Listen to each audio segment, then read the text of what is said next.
Good morning. My name is Ralf Friedrichs. I am an author and addiction recovery coach, a life coach, and the host of this show, the Take Your Life Back Today radio show. You can see a video version of this if you go to YouTube under channel Take Your Life Back Today show. Beautiful day out today. Last few days have been really rough on me. I've been feeling unappreciated, taken advantage of, and overburdened. Recently, my wife and I have been used and taken advantage by a family member to a point of our reaction of very painful hurt and totally lost any respect for this particular family member. Now, before you, my audience, start texting me, emailing me, and asking me who it might be, my only reply will be no comment, because it still is my family member. Admittedly, there is a part of me that is attached to seeing myself as a good person who can be there for anyone, anytime, with whatever is needed for that person. I guess you could say that I am a recovering helper. Friends, as a very experienced helper all my life, I'm generally pretty mindful of symptoms of overgiving. They include the three that I just mentioned in another video, as well as feeling burdened, irritable, grumpy, and holding unresolved grievances, things that come up. Fortunately, in recent years, I've become much more acutely aware of these symptoms when they less frequently happened in the past.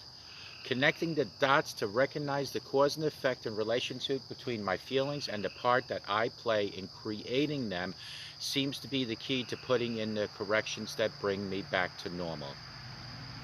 They say good guys finish last. These days, it doesn't take too long, usually no more than a few hours, that I realize that. Sometimes it takes longer. It's just a matter of minutes sometimes before I'm back to being myself again. But lately, the last few days have been very hurtful.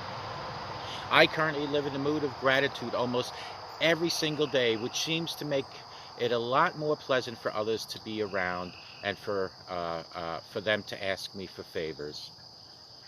Maybe that's why I and others am so quick to notice when I'm feeling grumpy, like right now, but I'm still loving Jesus and God.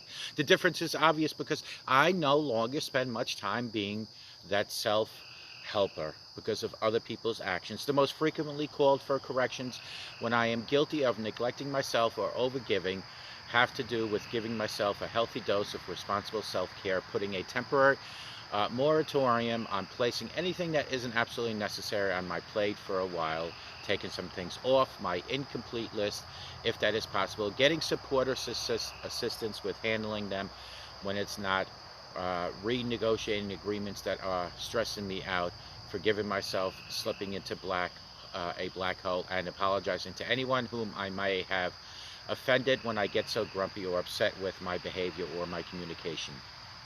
It is this family member that makes me feel this way.